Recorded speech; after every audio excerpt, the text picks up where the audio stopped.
जय हिंद फ्रेंड्स। भारतीय राज्य व्यवस्था की सीरीज जो हमारी चल रही थी उसमें हम लोग अभी तक प्रस्तावना कवर कर लिए, भारतीय संविधान की विशेषताएं कवर कर लिए, नागरिकता हमारा हो चुका, मूल अधिकार हो चुका और विभिन्न जो संविधान के भाग हैं और अनुसूचियां हैं वो हमने देख लिया।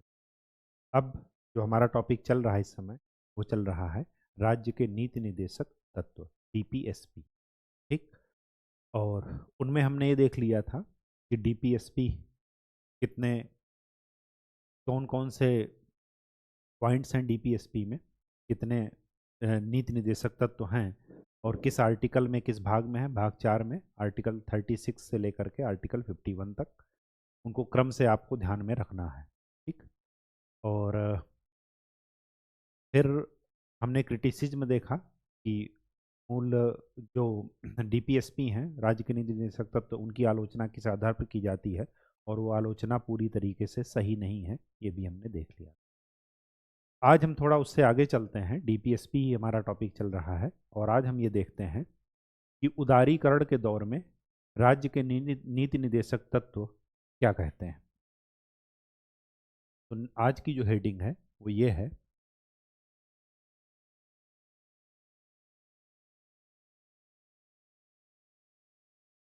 उदारीकरण के दौर में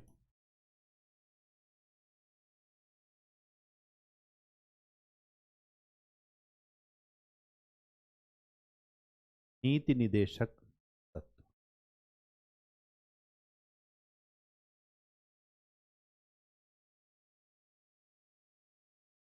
ठीक। कुछ हिस्टोरिकल बैकग्राउंड से शुरू करते हैं। 1947 में आज़ादी मिली।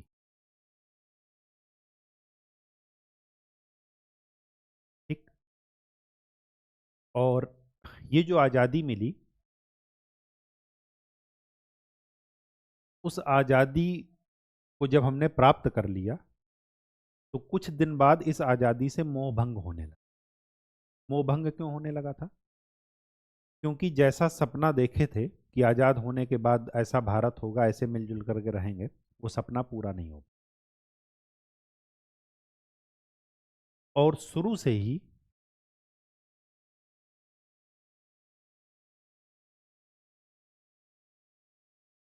हमने सभी नागरिकों को स्वतंत्रता,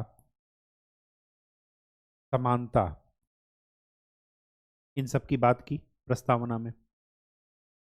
अब जब हम समानता लागू करने की बात कर रहे थे तो मूल अधिकारों द्वारा उनको क्या किया जा रहा था? अपोज किया जा रहा था। क्यों? क्योंकि संपत्ति का अधिकार मूल अधिकार था और भूमि सुधार नियम हम लोगों ने लगाए और जमींदारी उन्मूलन अधिनियम लगाया। तो बार बार सुप्रीम कोर्ट पर केस जाने लगा कि संपत्ति का हमारा अधिकार है, फंडामेंटल राइट है संपत्ति रखना, और राज्य हमसे जमीन क्या कर रहा है? छीन रहा है। तो यहीं से आपस में टकराव होने लगा, फंडामेंटल राइट और डीपीएसपी। क्यों? क्योंकि दोनों के जो प्रोविजन है, संविधान जो वेत्ता थे, संविधान निर्माता थे, उन्होंने कभी ये नहीं सोचा था कि इन दोनों में आपस में टकराव होगा। संपत्ति के अधिकार को मूल अधिकार घोषित कर दिए और साथ में ये भी लिखा डीपीएसपी में कि राज्य जो है वो स्वतः आय, पद और प्रतिष्ठा की समानता लागू करेगा और उसके लिए वो जमीन अधिग्रहण करेगा। आर्टिकल 39 ये कहता है कि राज्य को कुछ निर्देश देता है कि अपनी नीतियों में ये चीज़ें लागू करें। अब जब आर्टिकल 39 बी और सी, मतलब धन का संकेंद्रण ना हो, संपत्ति का संकेंद्रण एक जगह ना हो, राज्य ऐसी व्यवस्था करेगा, तो राज्य जब व्यवस्था करने लगा तो वो फंडामेंटल राइट से क्या होने लगी? चीज़ें टकराने लगी। जैसे यहाँ पर एग्जाम्पल लिख लीजिए कि आर्टिकल 39 बी एंड 39 सी क्या कहते हैं कि धन, संपत्ति और भौतिक संसाधनों का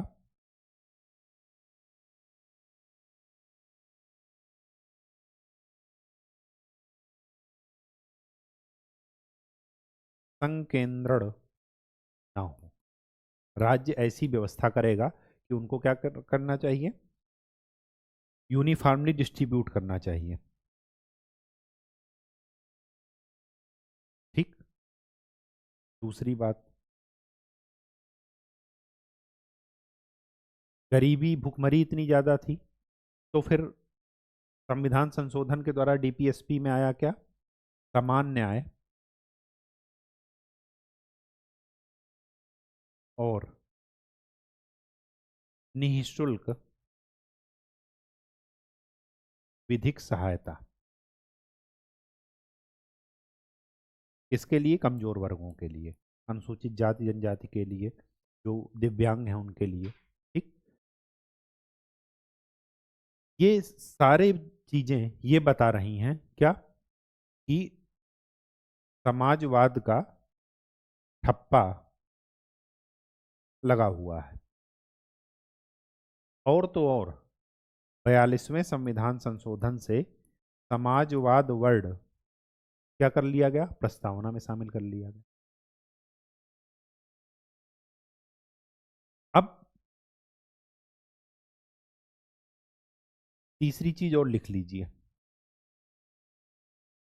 राज्य क्या कर रहा है? श्रमिक सुधार के नाम पर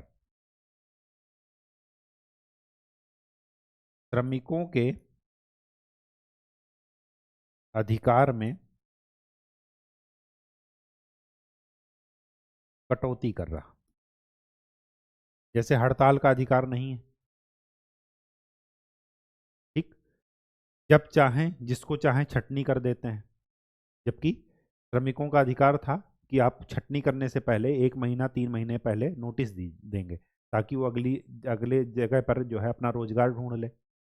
लेकिन जब मर्जी क्या हो रहा है? छटनी कर दी जा रही है। समान न्याय और निःशुल्क विधिक सहायता तो एक तरफ कह रहे हैं, लेकिन न्याय इतना ज़्यादा महंगा हो गया है कि अगर आपका कोई केस वगैरह चल रहा हो, तब आप इस चीज़ को अच्छे से जान सकते हैं, या किसी घर परिवार में या गांव घर में दूसरे को देखते होंगे। इतना ज़्यादा न्याय महंगा हो गया है कि हर कोई कोर्ट की फीस बियर नहीं कर सकता, वकीलों की फीस बियर नहीं कर सकता, झेल नहीं सकता, वहन नहीं कर सकता। इसके तहत आपस में फंडामेंटल राइट और ये आपस में टकराने लगे। तो ये सारे के सारे क्या हैं? समाजवाद के बीज थे।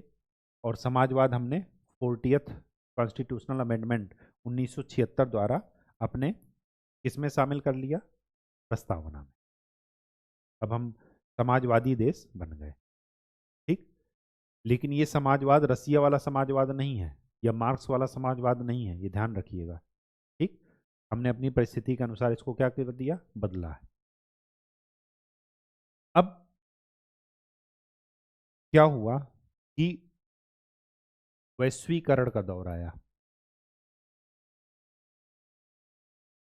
और वैश्वीकरण का दौर आया तो क्या किया गया? उदारीकरण लागू किया गया। उदारीकरण में एलपीजी रिफॉर्म किए गए, लिबरलाइजेशन, प्राइवेटाइजेशन एंड ग्लोबलाइजेशन। अब अगर आप प्राइवेटाइजेशन करेंगे तो संसाधनों का वितरण समान होगा या नहीं होगा? या एकत्रण होगा? एकत्रण होगा। लिबरलाइजेशन करेंगे तो श्रमिकों के अधिकार में कटौती होगी या नहीं होगी? बिल्कुल होगी। तो कहने का ये मतलब है, ये जो समाजवादी तत्व थे या हैं डीपीएसपी में, ये उदारीकरण के क्या हैं? जस्ट अपोजिट दिखते हैं। डीपीएसपी में जिस चीज को राज्य को करने का प्रमोशन मिल रहा है, उदारीकरण में क्या कर रहा है राज्य? उसी को प्राइवेटाइजेशन करके क्या कर रहा है?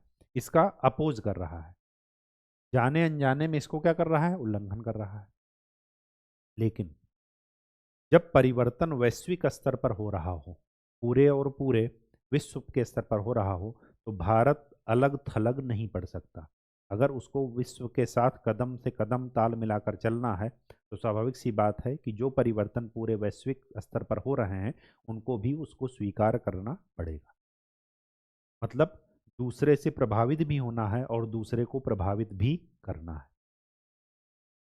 तो ऊपरी तौर से देखने पर ये लग रहा है क्या कि डीपीएसपी में जो समाजवाद था, उदारीकरण में उस समाजवाद का गला घोट दिया गया 1991 में, उदारीकरण किया एलपीजी रिफॉर्म ला करके। लेकिन वास्तव में ऐसा नहीं है। क्यों नहीं है, उसका एग्जाम्पल देख लीजिए। हमने प्राइवेटाइजेशन का क्या मतलब है कि जो योग्य है, जो जिसके अंदर क्षमता है, उसको गवर्नमेंट फुल स्कोप दे रही है कि आप आगे बढ़िए। बदले में वो क्या कर रहा है, गवर्नमेंट को टैक्स दे रहा है। जितना ज़्यादा इनकम उतना ज़्यादा टैक्स वो दे रहा है। अब उस टैक्स के पैसे का इस्तेमाल गवर्नमेंट क्या कर रही है, गवर्नमेंट उसको क्या कर रही है, वंचित वर्गों के लिए, लोक कल्याणकारी राज्य बनाने के लिए, आपको अच्छी शिक्षा देने के लिए, अच्छे अस्पताल देने के लिए, अच्छी सड़कें देने के लिए, अच्छी अवसंरचना देने के लिए वो इन्वेस्ट करती है। तो इस रिफॉर्म के द्वारा, जिससे कि भारत भी अछूता नहीं रहा, भारत के द्वारा ये रिफॉर्म सही किए गए। लेकिन इन रिफॉर्म करने के पीछे कारण ये था कि हम अपना उद्देश्य क्या था, सभी का कल्याण, लोक कल्याणकारी राज्य की स्थापना, सभी को शिक्षा, राइट टू एजुकेशन आज भी लागू है। मनरेगा, अब ये देखिए, आपको ऊपरी स्तर पर तो ये क्या हो रहे हैं, विरोधाभासी लग रहा है, लेकिन विरोधाभासी है नहीं। आप एग्जाम्पल नोट कर सकते हैं कि मनरेगा आज भी चल रहा है। खाद्य सुरक्षा अधिनियम, हमने वंचित लोगों के लिए, जो गरीबी रेखा से नीचे हैं, उनके लिए हमने फ्री राशन, या एक जो है मतलब नॉमिनल 1 रुपये या 2 रुपये किलो के हिसाब से राशन देने की व्यवस्था की, खाद्य सुरक्षा अधिनियम। ठीक, शिक्षा का अधिकार दिया।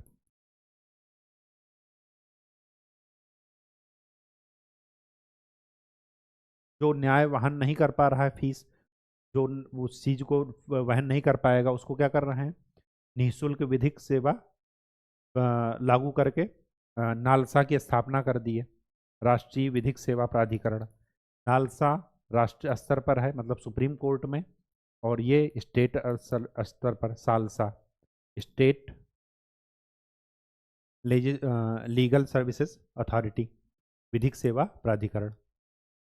फिर जिला स्तर पर है DLSA, district legal service authority. तो हमने क्या किया, जो उस फीस को, उस कोर्ट की फीस को, उस वकीलों की फीस को वहन नहीं कर सकते, उनके भी न्याय की क्या की व्यवस्था की। आपने क्या सुना होगा, लोक अदालत। लोक अदालत की शुरुआत हमने की। यहाँ पर क्या है, आपस में बैठ करके सौहार्द भाव से मामले का निपटारा किया जाता है।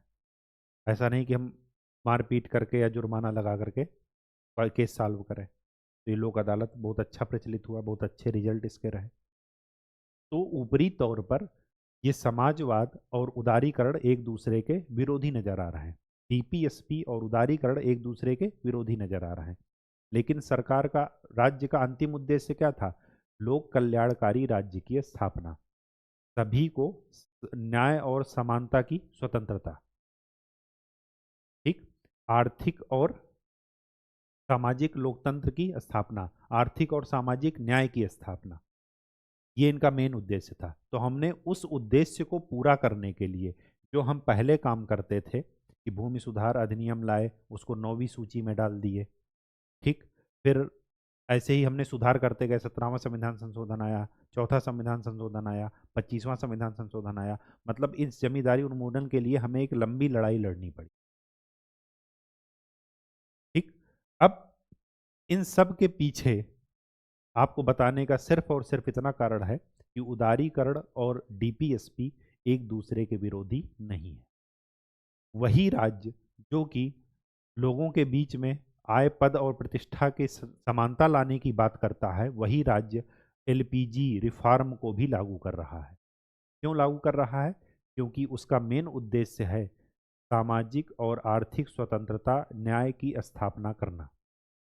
तो उस स्थापना करने के लिए या तो राज्य अपना पैसा वो करे, लगाए, इतने उसके पास संसाधन हो, या क्या करे, प्राइवेटाइजेशन लागू करके कुछ राज्य, कुछ निजी क्षेत्र मिलकर काम करें।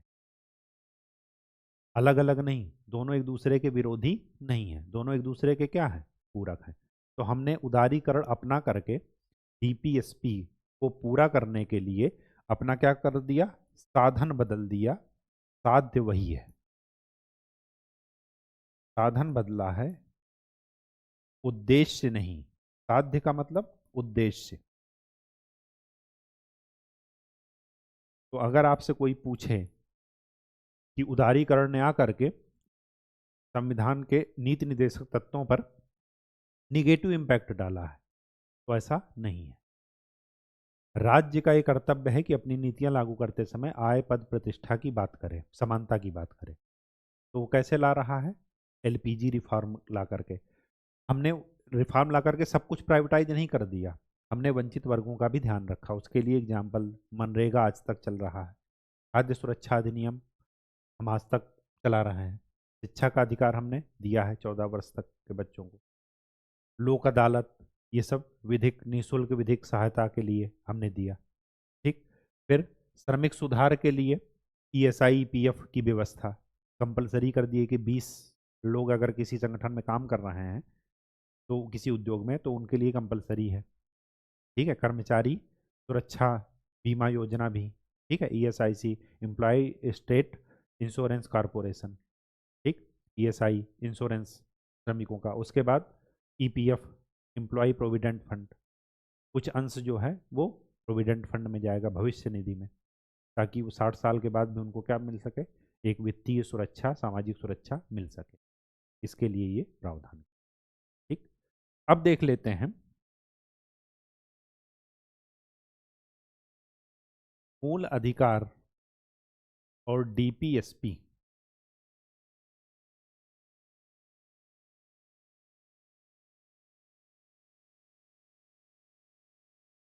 इनमें आपस में लड़ाई चल रही थी, और लड़ाई चलने का मेन कारण ये था संपत्ति का अधिकार। ठीक। तो पहला मामला आप ध्यान रखिएगा, ये मद्रास का है, चंपकई दोराई राजन। इसमें सुप्रीम कोर्ट ने ये माना कि फंडामेंटल राइट डीपीएसपी से ऊपर है। इस मामले में क्या था कि मद्रास सरकार ने शैक्षिक आरक्षण लागू किया था। ठीक। आर्टिकल 15(4) के तहत जो वंचित वर्ग हैं, अनुसूचित जाति और जनजाति के लिए हैं, के लिए चंपकई दोराई राजन ने क्या किया था, उनके विरुद्ध केस किया कि आर्टिकल 29(2) के तहत क्या कहता है कि राज्य जिन भी संस्थाओं को वित्तीय सहायता देता है, राज्य के द्वारा पोषित संस्थान वित्तीय रूप से, वो क्या कर सकते हैं, धर्म, भाषा, जाति, इनके आधार पर, मूल वंश, इनके आधार पर क्या कर सकते हैं, डिस्क्रिमिनेशन नहीं कर सकते। तो इसमें सुप्रीम कोर्ट ने क्या माना कि फंडामेंटल राइट ज़्यादा ऊपर है किसके, डीपीएसपी के। और इसमें उन्होंने क्या किया कि उस आरक्षण विधेयक को रद्द कर सुप्रीम कोर्ट। तो ये मामला डीपीएसपी और फंडामेंटल राइट के आपस में क्लैश से संबंधित है, आपस में इनकी लड़ाई चल रही। सेकंड मामला आया गोलकनाथ।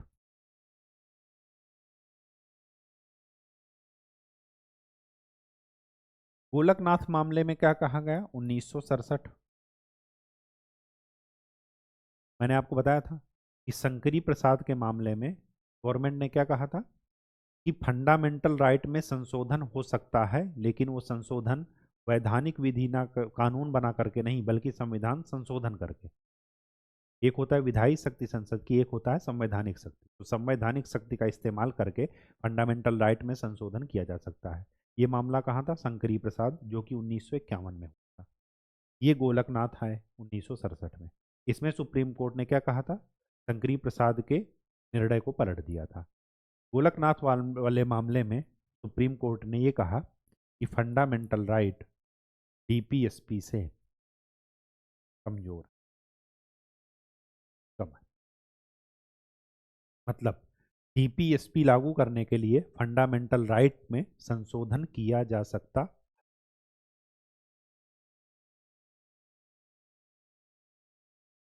ठीक, बात समझ में आ गई।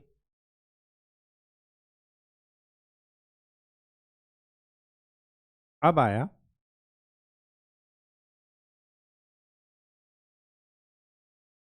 केशवानंद भारती मामला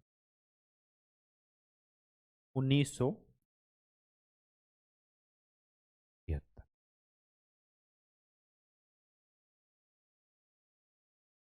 ठीक।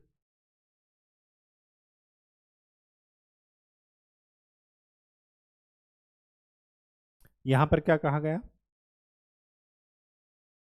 यहां पर यह कहा गया कि डीपीएसपी और फंडामेंटल राइट में जो क्लैश चल रहा था, 17वां संविधान संशोधन, 25वां संविधान संशोधन, ये सब लड़ाई चल रही थी। तो केशवानंद भारती मामले में क्या कहा गया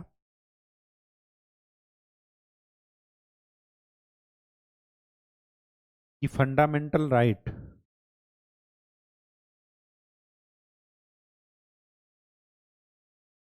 डीपीएसपी के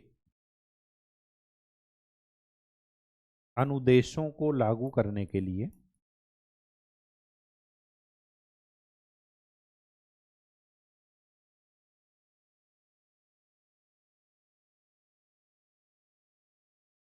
फंडामेंटल राइट में संशोधन हो सकता है।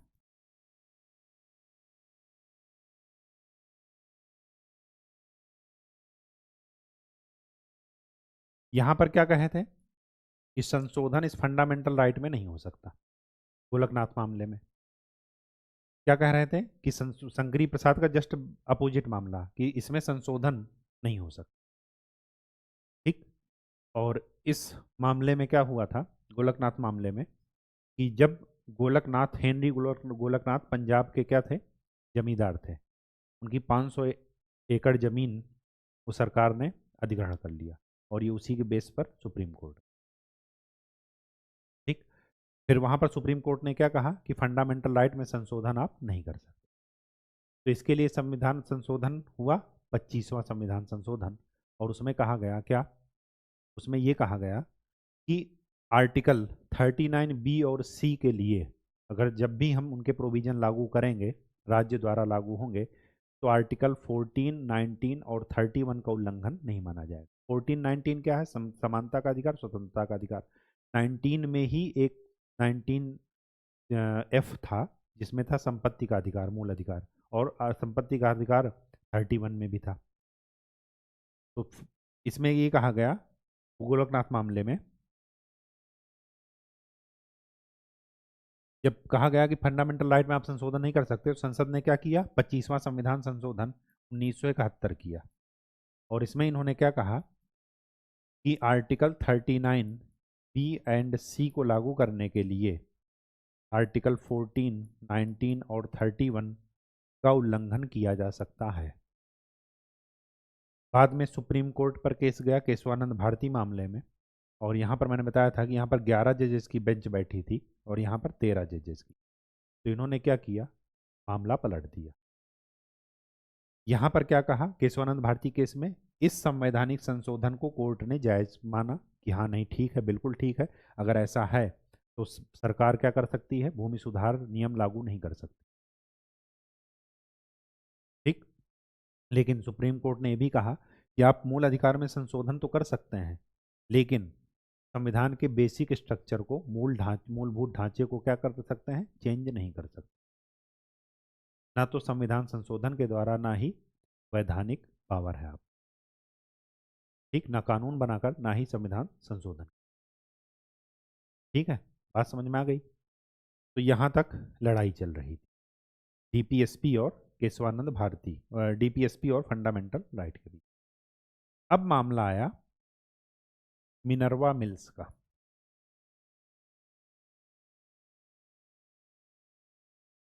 1980,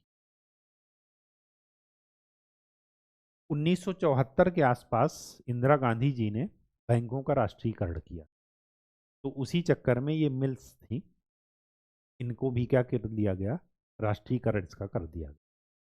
अब राष्ट्रीयकरण करेंगे तो ये मिल्स किसी की संपत्ति रही होगी पहले, उसको राष्ट्र की संपत्ति बना रहे हैं, तो वो कहाँ पहुंच गए, सुप्रीम कोर्ट।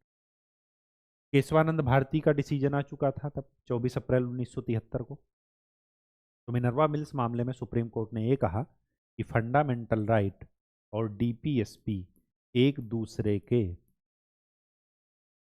पूरक हैं, अपोजिट नहीं है, ये ध्यान रखिएगा।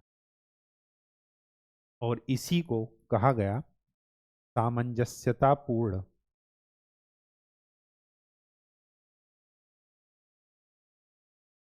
सिद्धांत, प्रिंसिपल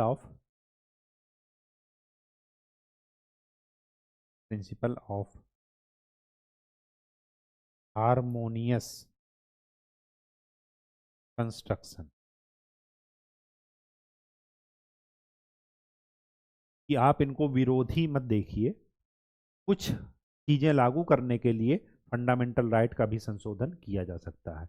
और वो चीज क्या थी? 39B और C, मतलब संपत्ति, धन और भौतिक चीजों का संकेंद्रण रोकने के लिए राज्य नीतियां बना सकता है। उसको, उन नीतियों को आर्टिकल 14, आर्टिकल 19 और आर्टिकल 31 के तहत संविधान वो के तहत चुनौती नहीं दी जा सकती।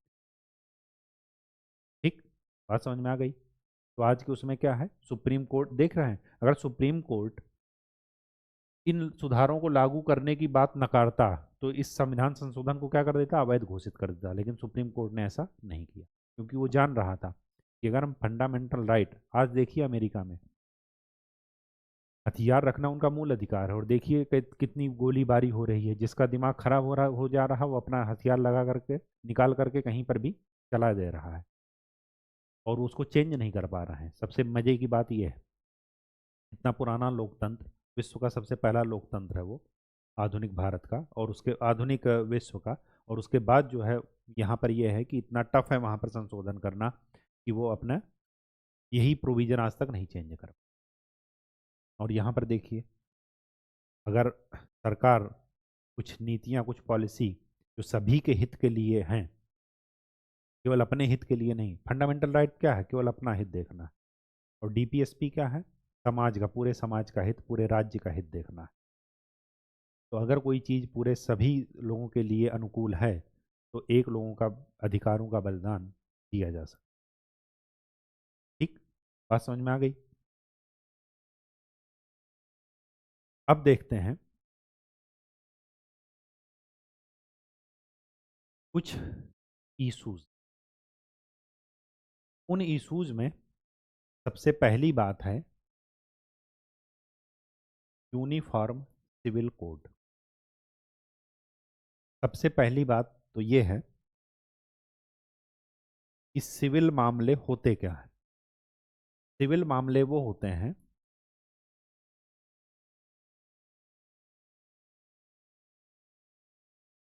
जो डिवोर्स, तलाक, उत्तराधिकार,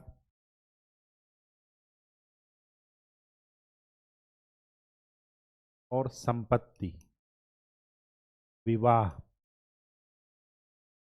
इनसे संबंधित हो। ठीक, मारकाट से नहीं, जो लड़ाई झगड़े से हो वो क्या है? आपराधिक मामले हैं, फौजदारी वाले मामले। अब हुआ क्या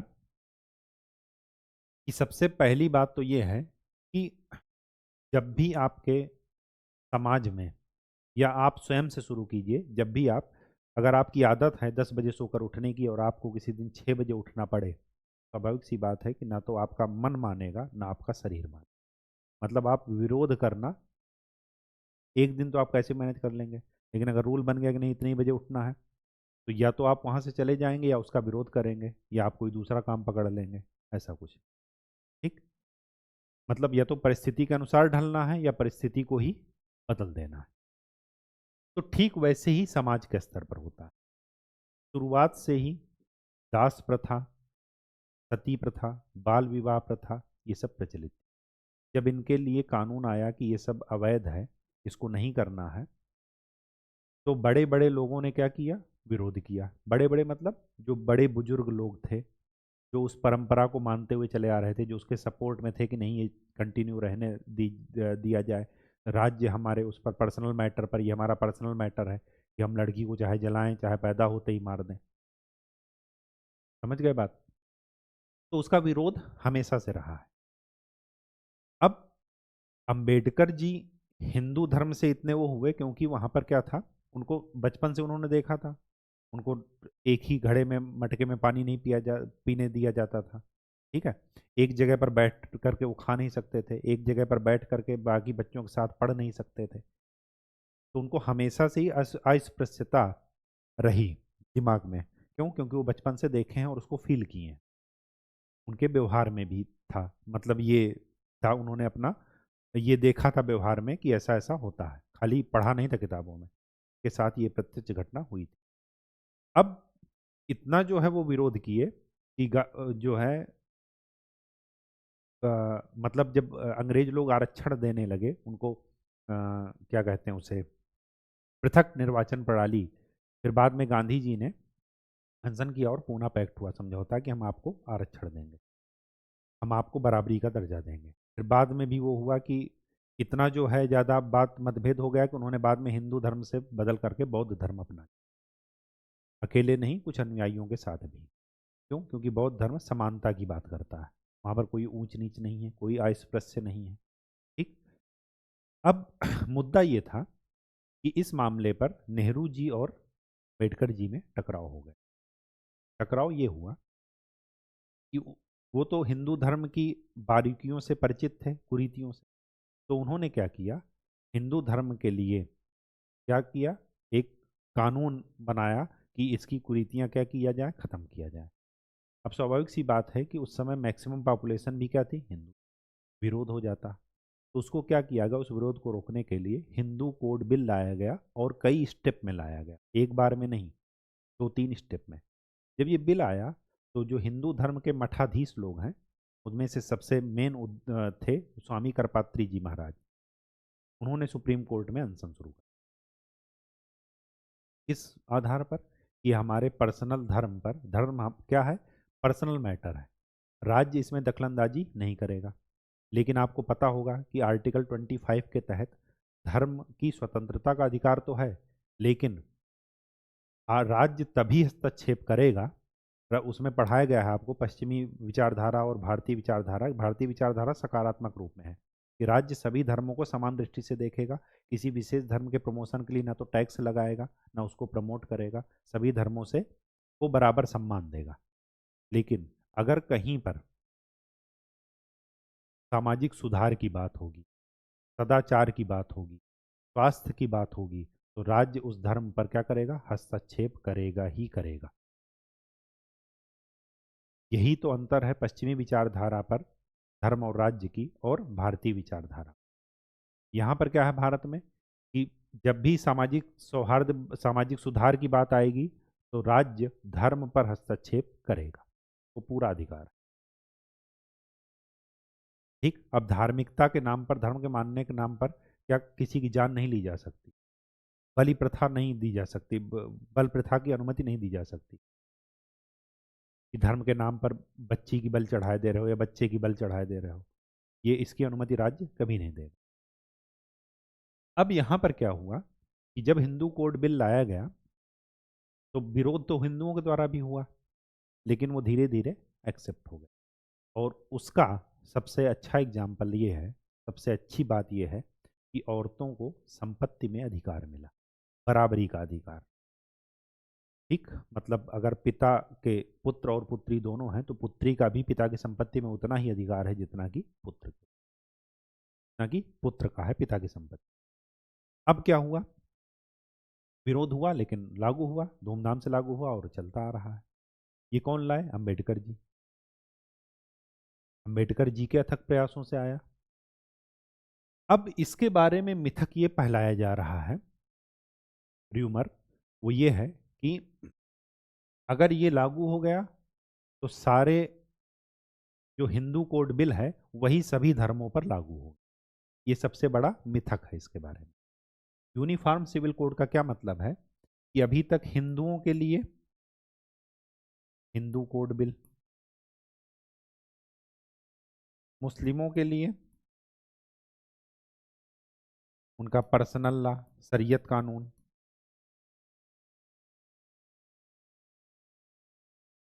ईसाइयों के लिए अलग है, चर्च से संबंधित नियम। ठीक। हिंदू में 3 लोग शामिल हैं, सिख, जैन और बौद्ध। तो ये सबके अलग अलग मामले हैं, सब अपना अपने तरीके से, सबके ऊपर ये जो है इनका जो संहिता है वो लागू होता है। अब जो कोई भी धर्म को ना मानना हो उसके लिए विशेष विशिष्ट धर्म अधिनियम ऐसे करके है, ठीक, जो किसी भी धर्म से रिलेटेड ना हो।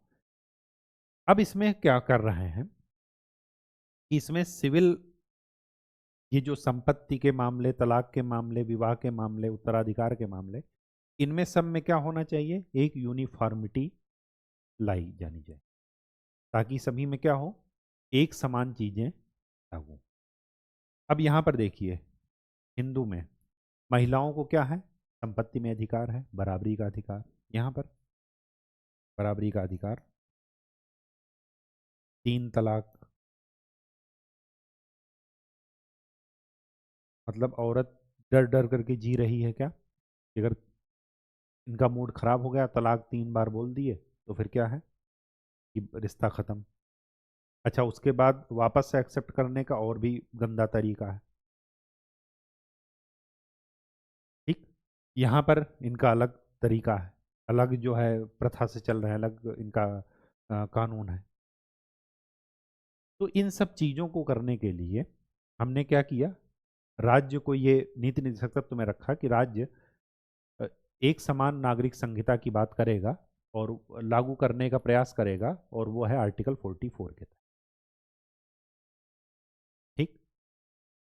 अब इससे संबंधित मुद्दे देख लीजिए, सुप्रीम कोर्ट का क्या तर्क है।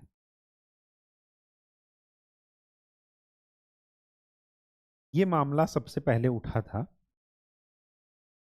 एक केस था, शाह बानो केस।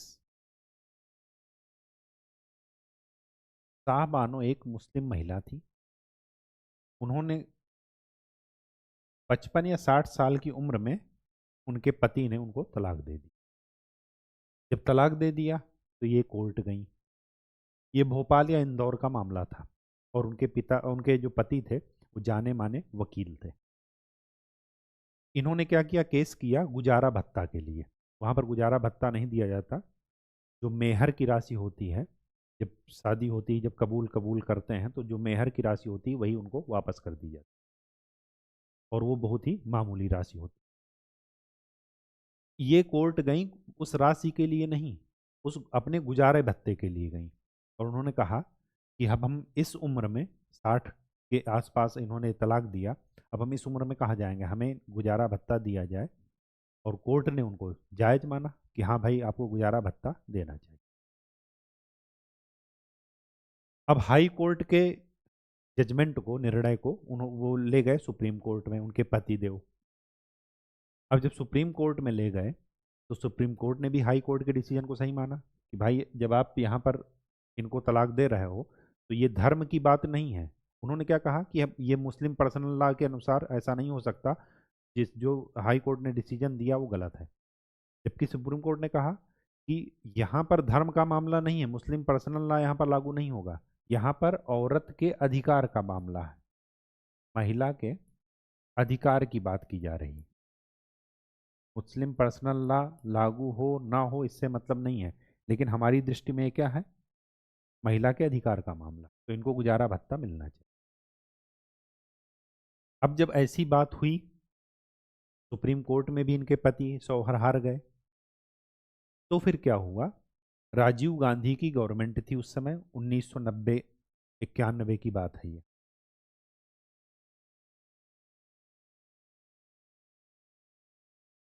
इन्होंने क्या किया, अच्छा, ये जो गुजारा भत्ता मांग रही थी, ये किस के तहत मांग रही थी, सीआरपीसी, आपराधिक प्रक्रिया संहिता के तहत। इसकी धारा है 126। इसमें कहा गया है कि अगर तलाक होता है, विवाह विच्छेद होता है, तो वो क्या होगा, वहां पर मुआवजा आपको, मतलब गुजारा भत्ता देना पड़ेगा। ठीक, एक निश्चित राशि हर महीने देनी पड़ेगी उनको गुजारा भत्ता। और ये अपोज क्यों कर रहे थे इनके पति देव? मुस्लिम पर्सनल लॉ के आधार पर, क्योंकि उसमें ऐसा कुछ था ही नहीं।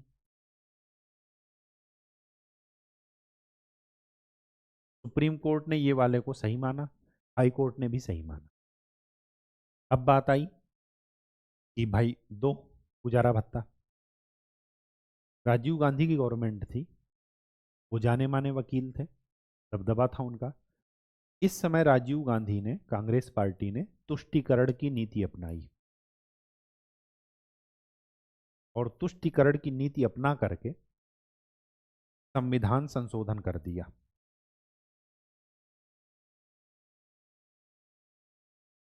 और उस संविधान संशोधन में क्या कहा कि जो सीआरपीसी की धारा 126 है वो मुस्लिमों पर लागू नहीं होती। मतलब मुस्लिमों पर मुस्लिम पर्सनल लॉ के द्वारा ही ये जो सिविल मामले हैं वो डील किए जाएंगे, उनमें ये धारा नहीं लगेगी। इस तरह से उन्होंने मुस्लिम समुदाय को क्या किया? तुष्टीकरण, मतलब जो उनको अधिकार मिलने चाहिए थे 1990 के आसपास मुस्लिम महिलाओं को, वो नहीं मिल। तुष्टीकरण की नीति अपनाई। धर्मगुरुओं ने भी क्या किया? इनको अपोज किया, साहबानों को। धर्मगुरु भी इनके सौहर के साथ थे, और उन्होंने क्या किया? ये संविधान संशोधन सब राजीव गांधी सरकार ने कर दिया। अब ध्यान से देखिए, तुष्टीकरण की नीति करके इन्होंने मुस्लिम संप्रदाय को खुश किया। अब बात आती है हिंदुओं की, कि उनको कैसे शांत किया जाए। इसी समय इन्होंने क्या किया? जिस अयोध्या बाबरी मस्जिद में 1947-48 में ताला लगा दिया गया था विवाद के समय, 1992 में इन्होंने ताला खुलवा दिया। ये ताला किसके लिए था?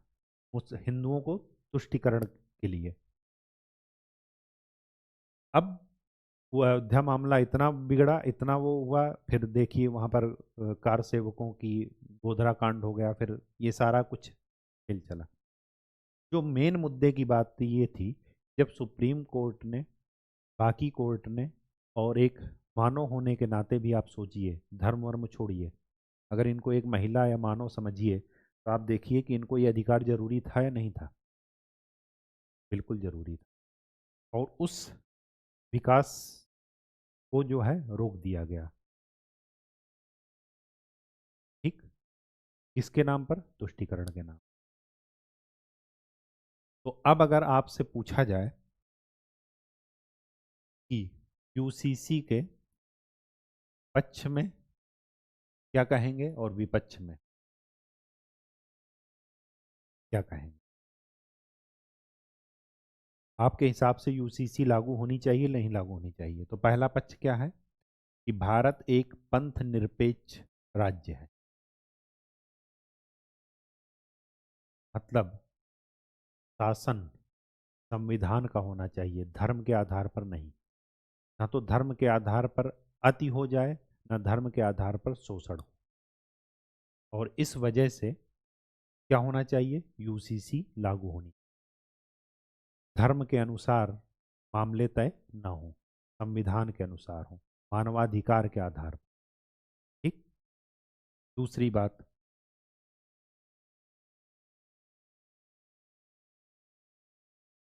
महिलाओं के सशक्तिकरण के लिए जरूरी है ये। क्यों? साहबानो केस हो, सरला मुदगलवाद है एक, इसमें सुप्रीम कोर्ट ने क्या कहा कि एक तो तीन तलाक वाली प्रथा असंवैधानिक है, ये खत्म है। ठीक, तो सरकार इससे संबंधित संविधान संशोधन विधेयक लाई, और उसने तीन तलाक को क्या कर दिया? गैर कानूनी घोषित कर दिया। दूसरी बात, धर्म परिवर्तन करके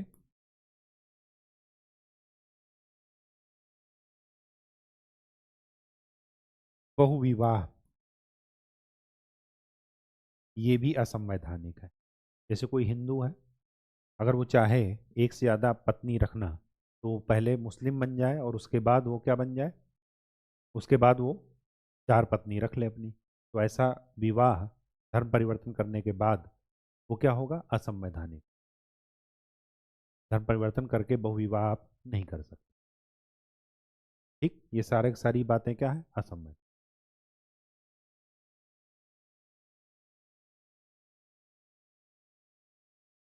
तीसरा, जो तीसरी बात है वो ये कहती है कि अगर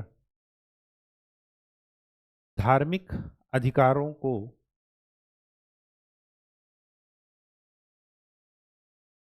धार्मिक अधिकार वर्सेज संविधान,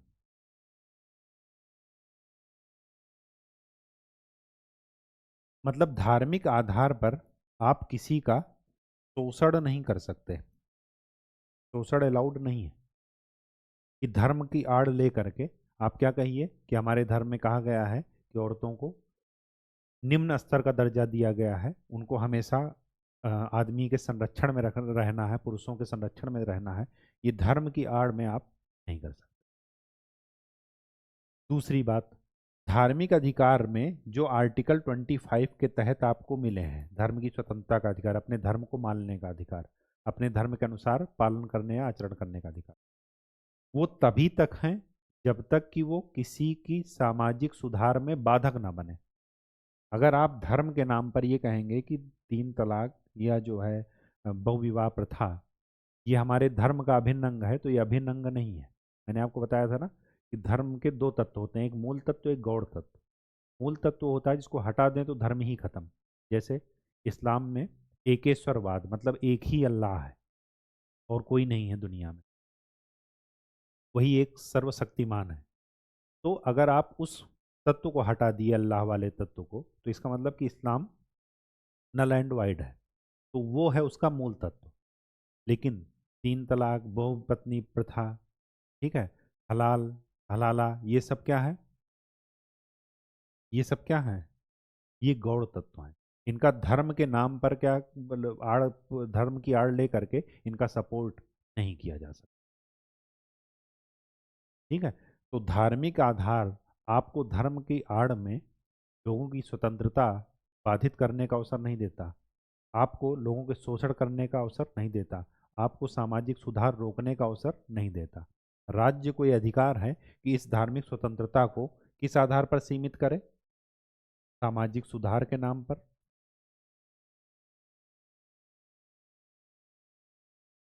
सीमित कर देगा। स्वास्थ्य के, अगर किसी के स्वास्थ्य का मुद्दा हो तब भी वो क्या हो जाएगा, धर्म पर राज्य हस्तक्षेप करेगा। तो ये सारी चीजें क्या हैं, पक्ष में। विपक्ष में क्या कहेंगे, विपक्ष में ये कहेंगे कि भारत कौन सा देश है, विविधतापूर्ण देश, विविधता में एकता है। अगर आप इस विविधता को खत्म करके सारा कुछ यूनिफॉर्म कर देंगे, तो विविधता को खत्म करके अगर आप एकता प्राप्त कर रहे हैं तो वो कोई मतलब की बात नहीं है। ठीक, लेकिन साथ में सामाजिक सुधार भी। तो इसके लिए विविधता में एक चीज और ध्यान में रखिए, ये जो नॉर्थ ईस्ट के स्टेट हैं, यहाँ पर आईपीसी लागू नहीं होती। इनके सांस्कृतिक रीति रिवाज ये सब इनके अपने हैं, अपने धर्म के अनुसार, अपने रीति रिवाज के अनुसार, अपने सांस्कृतिक चीज़ों के अनुसार ये लोग परंपरा के अनुसार चल रहा है। क्यों ऐसा किया गया, क्योंकि इनको संरक्षित किया गया है। यहाँ पर कई सारी ऐसी जनजातियाँ रहती हैं, ठीक है, तो उन पर अननेसेसरी का क्या है, दबाव नहीं डालना है। मतलब उस विविधता को क्या करना है, मेंटेन करके रखना है। अंडमान में आप देख लीजिए, जारवा जनजाति, ठीक, और एक और कौन सी है, गोंड जनजाति का आप देख लीजिए। ठीक है, तो जनजातियों को विशेष अधिकार दिया गया केवल और केवल उनकी विविधता को मेंटेन करने।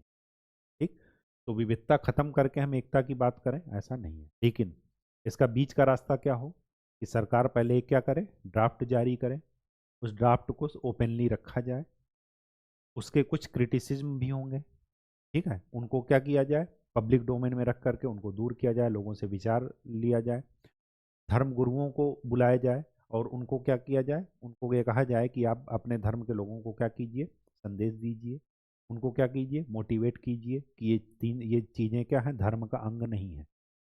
धर्म के अंग के नाम पर आप किसी का शोषण, सामाजिक सुधार को बाधित नहीं कर सकते, शोषण नहीं। तो ये इसका बीच का रास्ता हो। जल्दीबाजी में कोई काम नहीं करना है, ठीक। जब ये विवादित मुद्दा है तो उसको सबको विश्वास में लेकर के करना, ठीक। तो आज के लिए इतना ही, हमारा ये डीपीएसपी का चैप्टर ख़त्म होता है और इसको बार बार लिख करके आर्टिकल्स आप देखिएगा, पढ़िएगा, खाली पढ़ करके रटिएगा मत, बार बार मनन पढ़िए, मनन कीजिए और उसके बाद लिखिए, ठीक। और नेक्स्ट लेक्चर में हम लोग फंडामेंटल ड्यूटीज़ पढ़ेंगे, मूल कर्तव्य। तब तक के लिए खूब अच्छे से पढ़ाई कीजिए, मेहनत कीजिए, प्रीवियस ईयर क्वेश्चन सॉल्व करते रहिए। धन्यवाद।